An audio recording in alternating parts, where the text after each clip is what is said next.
Yeah, whenever you're ready. Yeah, just let me know. We can do it. Okay. Ready? Okay, Here we go. So before I read, I have I'll just do a couple of announcements right now. I'm not sure if any of you saw on social media when I just posted not too long ago. So I'm not going to give out too many details, but there's a book of mine that's being released in mid-December, and then I just received an acceptance email today from another press that I will have another book that's being published in early 2020, so really psyched about that. So yeah. And as Monty Python says, and now for something completely different.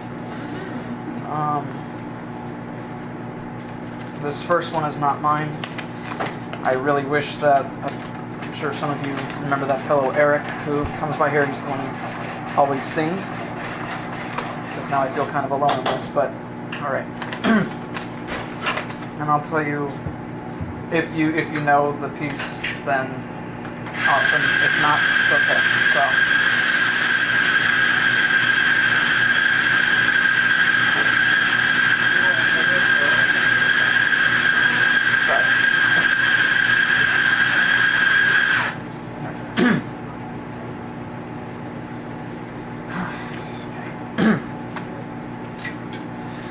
Well, she's walking through the clouds with a circus mind that's running wild. Butterflies and zebras and moonbeams and fairy tales. That's all she ever thinks about. Riding with the wind.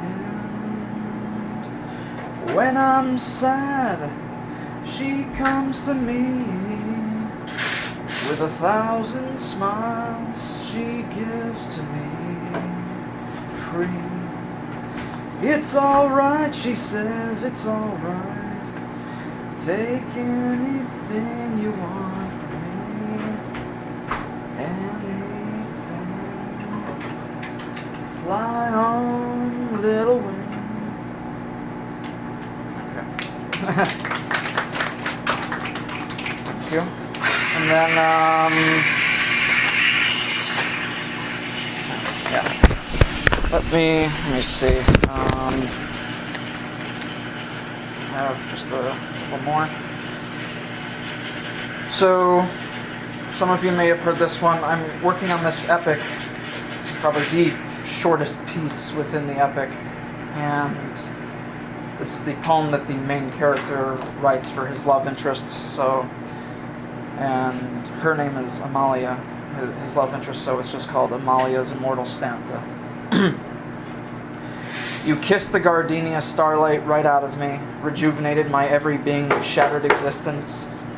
There is no use in holding on to a moon-blessed dream. There is no need for the struggles of guilt, for without you there is no want of resistance.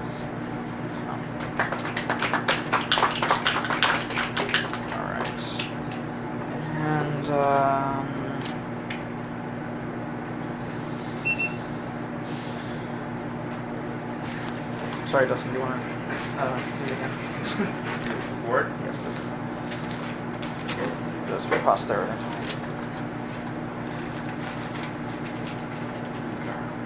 Posterity. Right. Okay, cool. Alright, so this is probably the most blissful piece within the entire epic so far, because a few of my other epics start out quite bubbly and then end in darkness or tragedy or psychosis. This one starts out depressing as and then ends on a happier note. So, see. So in a nutshell, the main character, who is just not the nicest person, has just been pulled through his mirror, and he's finished falling through. So he is just now waking up from a flashback, and he's discovering where he is. And it's called the Median Province. It's not the afterlife, it's not purgatory, he's still technically conscious, this is just something in between. So It's called Fields of the Median Province. Opening his weary eyes to the great beyond, he adjusts to the current scene. Has he died? Barely able to lift his throbbing skull of flesh, he wipes off the flakes of maroon that caked his forehead side. Reoriented as a snake-eyed pair of dice, Mars sees his head rest the boulder of the unfair, left by a trail of scraped earth as if the great Sisyphus was already there. No more painful memories left to endure for the sake of tolerance. Let the amnesiac's fantasy come to life and serenade us with an unknown Latin dance. He walks in midday light without priorities or cares, severing all ties by means of alienation. No other option to protect oneself, so why risk the betrayal of familial observations? This is my planet, my blue-green dome, the place that I once called home. I must be living through someone else's brain. They only see the fallen who have brought great disdain. This is my planet, my green-blue sphere, and only my spirit knows I will never want to leave here.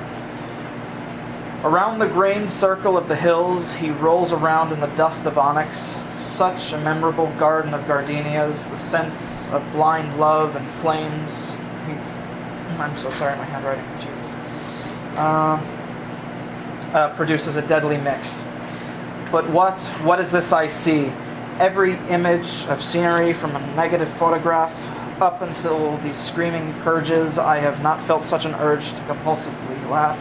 Forever shall I wander through these altered fields, lowering my vulnerable walls and surrendering my shields. Above the ground where he stands, the skies shine a raucous neon green. A reflecting glow reverberates off of him, the new emerald man in a sanctuary of 13. In between the chuckling webs of his feet, royal violet is the grass that breathes. Every blade emits a high-pitched sigh of arousal, the nature nymphs who hide to tease. Attraction that bases itself off of scent greets him in a monochromatic red as a lustful sinner's cyclical blood. He knows not the courtship rituals of stem to hand, so he plucks himself instead to join the frozen ones on a Cimmerian flood. I am distinctly reminded of the first bite of a watermelon in summer ripe. The tingles I feel of the leaking juices leave me yearning for only one type. Dancing in fantasy, swaying from direction to side, he cannot help but feel glowing light on his feet. I distinctly recall the tidal wave rush of a first kiss and its cause. I welcome the eagerness of sharing that experience with the most imperfect match in all her delightful flaws. Dancing in fantasy, swaying from side to direction, he cannot help but moan out his Gardenia's name. Mars the heavy weighs next to nothing. His fluttering beats send primeval lullabies to sing. I never want this feeling to cease, perpetually sending my every being to soul-quaking release. Is there an alternative more superior than this one? The heat is dropping for me to kiss the frozen sun. I shall dwell like a commoner in these fields until my sword of flesh deems itself no longer fit to wield. Thank you.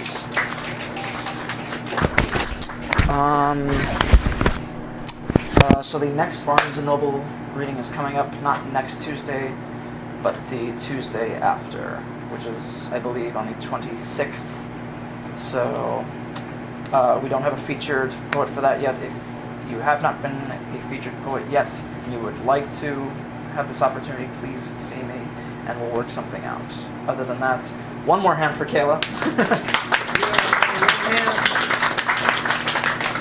And thank you all so much for coming. Thank you.